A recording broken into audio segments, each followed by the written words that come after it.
Ostracism was a procedure under the Athenian democracy in which any citizen could be expelled from the city-state of Athens for 10 years. While some instances clearly expressed popular anger at the citizen, ostracism was often used preemptively. It was used as a way of neutralizing someone thought to be a threat to the state or potential tyrant.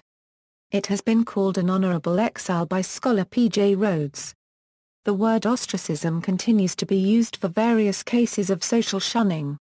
Procedure: the name is derived from the ostraca, referring to the pottery shards that were used as voting tokens. Broken pottery, abundant and virtually free, served as a kind of scrap paper. Each year the Athenians were asked in the assembly whether they wished to hold an ostracism. The question was put in the 6th of the 10 months used for state business under the democracy. If they voted yes, then an ostracism would be held 2 months later. In a section of the agora set off and suitably barriered, citizens gave the name of those they wished to be ostracized to a scribe, as many of them were illiterate, and they then scratched the name on pottery shards, and deposited them in urns. The presiding officials counted the ostraca submitted and sorted the names into separate piles. The person whose pile contained the most ostraca would be banished, provided that an additional criterion of a quorum was met, about which there are two principal sources. According to Plutarch, the ostracism was considered valid if the total number of votes cast was at least 6,000. According to a fragment of Philochorus, the winner of the ostracism must have obtained at least 6,000 votes. Plutarch's evidence for a quorum of 6,000, on a priori grounds in necessity for ostracism also per the account of Philochorus, accords with the number required for grants of citizenship in the following century and is generally preferred. The person nominated had 10 days to leave the city. If he attempted to return, the penalty was death. Notably, the property of the man banished was not confiscated and there was no loss of status. After the 10 years, he was allowed to return without stigma. It was possible for the assembly to recall an ostracized person ahead of time. Before the Persian invasion of 479 BC, an amnesty was declared under which at least 2 ostracized Leaders Pericles' father Xanthippus and Aristides the Just are known to have returned. Similarly, Cimon, ostracized in 461 BC, was recalled during an emergency. Distinction from other Athenian democratic processes, ostracism was crucially different from Athenian law at the time. There was no charge, and no defense could be mounted by the person expelled.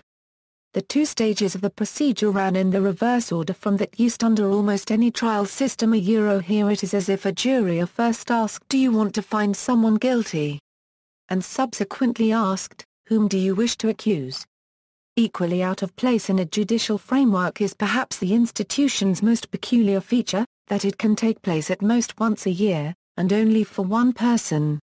In this it resembles the Greek pharmakos or scapegoat, though in contrast, pharmakos generally ejected a lowly member of the community. A further distinction between these two modes is that ostracism was an automatic procedure that required no initiative from any individual, with the vote simply occurring on the wish of the electorate, a diffuse exercise of power. By contrast, an Athenian trial needed the initiative of a particular citizen prosecutor. While prosecution often led to a counterattack, no such response was possible in the case of ostracism, as responsibility lay with the polity as a whole. In contrast to a trial, ostracism generally reduced political tension rather than increased it. Although 10 years of exile would have been difficult for an Athenian to face, it was relatively mild in comparison to the kind of sentences inflicted by courts. When dealing with politicians held to be acting against the interests of the people, Athenian juries could inflict very severe penalties such as death, unpayably large fines, confiscation of property, permanent exile and loss of citizens' rights through atimia. Further, the elite Athenians who suffered ostracism were rich or noble men who had connections or xenoi in the wider Greek world and who, unlike genuine exiles, were able to access their income in Attica from abroad. In Plutarch, following as he does the anti-democratic line common in elite sources, the fact that people might be recalled early appears to be another example of the inconsistency of majoritarianism that was characteristic of Athenian democracy. However, 10 years of exile usually resolved whatever had prompted the expulsion. Ostracism was simply a pragmatic measure. The concept of serving out the full sentence did not apply as it was a preventative measure, not a punitive one. One curious window on the practicalities of ostracism comes from the cache of 190 ostraka discovered dumped in a well next to the Acropolis.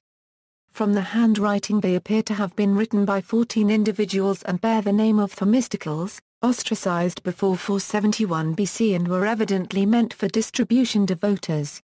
This was not necessarily evidence of electoral fraud, but their being dumped in the well may suggest that their creators wished to hide them. If so, these ostraka provide an example of organized groups attempting to influence the outcome of ostracisms. The 2-month gap between the first and second phases would have easily allowed for such a campaign. There is another interpretation, however, according to which these ostraka were prepared beforehand by enterprising businessmen who offered to them for sale to citizens who could not easily inscribe the desired names for themselves or who simply wished to save time. The 2-month gap is a key feature in the institution, much as in elections under modern liberal democracies. It first prevented the candidate for expulsion being chosen out of immediate anger, although an Athenian general such as Cimon would have not wanted to lose a battle the week before such a second vote. Secondly, it opened up a period for discussion, whether informally in daily talk or public speeches before the Athenian assembly or Athenian courts. In this process a consensus, or rival consensuses, might emerge. Further, in that time of waiting, ordinary Athenian citizens must have felt a certain power over the greatest members of their city. Conversely, the most prominent citizens had an incentive to worry how their social inferiors regarded them. Period of operation: ostracism was not in use throughout the whole period of Athenian democracy, but only occurred in the 5th century BC. The standard account, found in Aristotle's Constitution of the Athenians 22.3, attributes the establishment to Cleisthenes, a pivotal reformer in the creation of the democracy. In that case ostracism would have been in place from around 506 BC. The first victim of the practice, however, was not expelled until 487 BC, nearly 20 years later. Over the course of the next 60 years some 12 or more individuals followed him. The list may not be complete, but there is good reason to believe the Athenians did not feel the need to eject someone in this way every year. The list of known ostracisms runs as follows. 487 Hipparchus son of Charmos, a relative of the tyrant Pisistratos, 486 Megacles son of Hippocrates. Cleisthenes' nephew, 485 Calixenus nephew of Cleisthenes and head of the Alcmaeonids at the time, 484 Xanthippus son of Ariphron. Pericles' father, 482 Aristides son of Lysimachus, 471 Themistocles son of Neocles, 461 Cimon son of Miltiades, 460 Alcibiades son of Cleinias. Grandfather of Alcibiades, 457 Menon son of Meneclides, less certain, 442 Thucydides son of Milesus, 440 Callias son of Didymos, less certain, 440 Damon son of Damonides, less certain, 416 Hyperbolus son of Antiphanes. Around 12,000 political ostraka have been excavated in the Athenian Agora and in the Kerameikos. The second victim, Cleisthenes' nephew Megacles, is named by 46-47 of these, but for a second undated ostracism not listed above. The known ostracisms seem to fall into 3 distinct phases: the 480s BC, mid-century 461 443 BC and finally the years 417 415. This matches fairly well with the clustering of known expulsions, although Themistocles before 471 may count as an exception. This suggests that ostracism fell in and out of fashion. The last known ostracism was that of Hyperbolos in circa 417 BC. There is no sign of its use after the Peloponnesian War, when democracy was restored after the oligarchic coup of the 30 had collapsed in 403 BC. However, while ostracism was not an active feature of the 4th century version of democracy, it remained. The question was put to the assembly each year, but they did not wish to hold one. Purpose: Because ostracism was carried out by thousands of people over many decades of an evolving political situation and culture, it did not serve a single monolithic purpose. Observations can be made about the outcomes, as well as the initial purpose for which it was created. The first rash of people ostracized in the decade after the defeat of the first Persian invasion at Marathon in 490 BC were all related or connected to the tyrant Pisistratos, who had controlled Athens for 36 years up to 527 BC. After his son Hippias was deposed with Spartan help in 510 BC, the family sought refuge with the Persians, and nearly 20 years later Hippias landed with their invasion force at Marathon. Tyranny and Persian aggression were paired threats facing the new democratic regime at Athens, and ostracism was used against both. Tyranny and democracy had arisen at Athens out of clashes between regional and factional groups organized around politicians, including Clisthenes. As a reaction, in many of its features the democracy strove to reduce the role of factions as the focus of citizen loyalties. Ostracism, too, may have been intended to work in the same direction. By temporarily decapitating a faction, it could help to diffuse confrontations that threatened the order of the state. In later decades when the threat of tyranny was remote, ostracism seems to have been used as a way to decide between radically opposed policies. For instance, in 443 BC Thucydides, son of Melesus, was ostracized. He led an aristocratic opposition to Athenian imperialism and in particular to Pericles' building program on the Acropolis, which was funded by taxes created for the wars against Persia. By expelling Thucydides, the Athenian people sent a clear message about the direction of Athenian policy. Similar but more controversial claims have been made about the ostracism of Cimon in 461 BC. The motives of individual voting citizens cannot, of course, be known. Many of the surviving Ostraka name people otherwise unattested. They may well be just someone the submitter disliked and voted for in moment of private spite. As such, it may be seen as a secular, civic variant of Athenian curse tablets, studied in scholarly literature under the Latin-named fictions, where small dolls were wrapped in lead sheets written with curses and then buried, sometimes stuck through with nails for good measure. In one anecdote about Aristides, known as the Just, who was ostracized in 482, an illiterate citizen, not recognizing him, came up to ask him to write the name Aristides on his ostracon. When Aristides asked why, the man replied it was because he was sick of hearing him being called the Just. Perhaps merely the sense that someone had become too arrogant or prominent was enough to get someone's name onto an ostracon.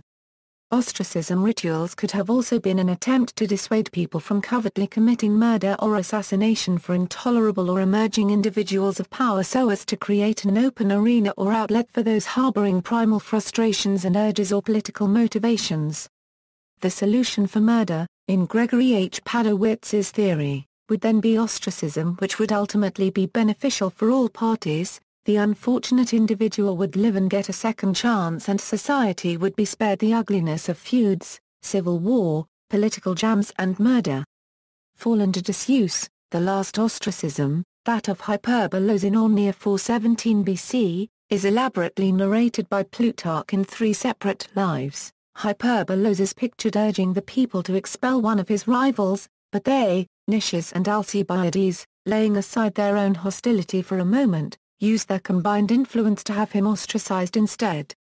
According to Plutarch, the people then become disgusted with ostracism and abandon the procedure forever. In part, ostracism lapsed as a procedure at the end of the 5th century because it was replaced by the graphi paranomon, a regular court action under which a much larger number of politicians might be targeted, instead of just one a year as with ostracism, and with greater severity. But it may already have come to seem like an anachronism as factional alliances organized around important men became increasingly less significant in the later period, and power was more specifically located in the interaction of the individual speaker with the power of the assembly and the courts. The threat to the democratic system in the late 5th century came not from tyranny but from oligarchic coups, threats of which became prominent after 2 brief seizures of power, in 411 by the 400, and in 404 BC by the 30, which were not dependent on single powerful individuals. Ostracism was not an effective defense against the oligarchic threat and it was not so used.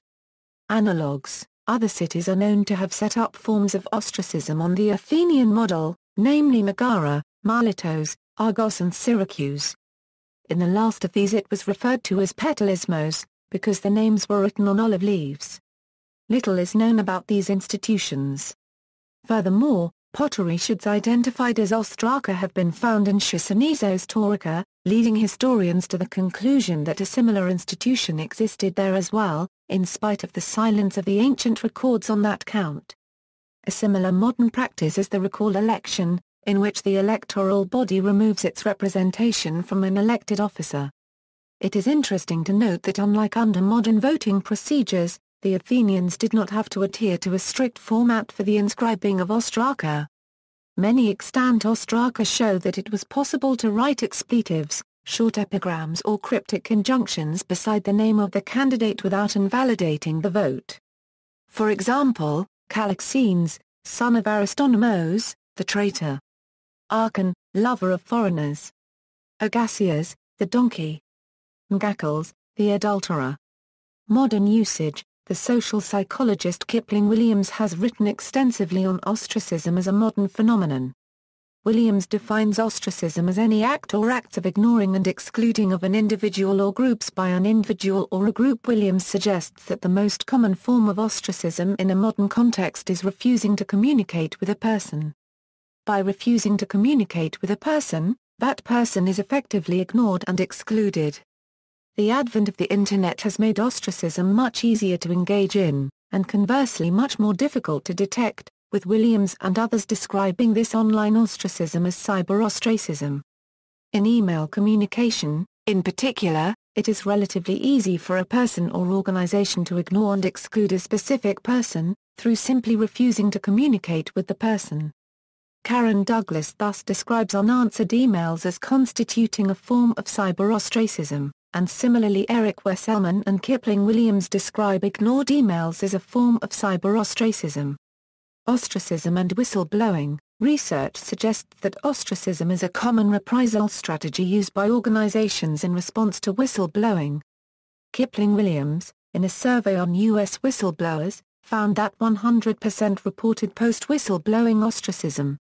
Alexander Brown similarly found that post-whistleblowing ostracism is a common response, and indeed describes ostracism as form of cover reprisal, as it is normally so difficult to identify and investigate.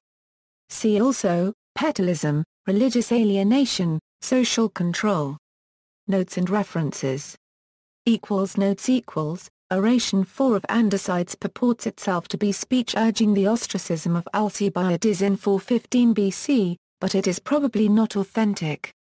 The second ostracisms of Ngakals and of Alcibiades son of Clinias are reported only by Lysias in the quoted passage. No other ancient author refers to them. Thus, Lysias's report is regarded as probably spurious by many modern historians. Citations References Additional ancient references from Aristotle Constitution of the Athenians, Athenian Constitution 22, from Philochorus, Aethys, Fragment 30, from Plutarch's Lives, Life of Pericles 11 12, Life of Pericles 14, Life of Aristide 7, Life of Simon 17, Life of Alcibiades 13, Life of Nicias 11, a list, differing slightly from that given above, of known ostracisms and many of the key Greek passages translated, from John Paul Adams's site at CSU Northridge. Note that the ancient sources on ostracism are mostly 4th century or much later and often limited to brief descriptions such as notes by lexicographers. Most of the narrative and analytical passages of any length come from Plutarch writing 5 centuries later and with little sympathy for democratic practices. There are no contemporary accounts that can take one into the experiences of participants. A dense account of Athenian democracy can only be made on the basis of the much fuller sources available in the 4th century, especially the Attic orators, after ostracism had fallen into disuse. Most of such references are a 4th century memory of the institution. Additional modern references 1996. Ostracism. Oxford Classical Dictionary, 3rd edition. Oxford. ISBN 0-19-860165-4. Mabel Lang. Ostraka, Athens. ISBN 0-87661-225-7. Eugene Vanderpool. Ostracism at Athens, Cincinnati. ISBN 3-11-006637-8, Rudy Thompson. The Origins of Ostracism, A Synthesis, Copenhagen. P. J. Rhodes. The Ostracism of Hyperbolus, Ritual, Finance, Politics, Athenian Democratic Accounts presented to David Lewis pages 85-99, editors. Robin Osborne, Simon Hornblower.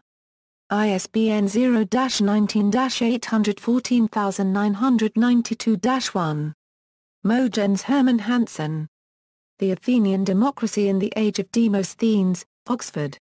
ISBN 0-8061-3143-8. Josiah Obermas and Elite in Democratic Athens, Rhetoric, Ideology and the Power of the People, Princeton University Press. ISBN 0-691-02864-8. Igor Israkov THNN on Euro TH degree TH 1 quarter TH squared THN TH 1 half TH degree N, THN TH degree TH squared N TH 1 half N THN SHN Florin TH no N on Florin N Euro. ISBN 5-9551-0136-5. External links: Livius, Ostracism by Jonah Lendering.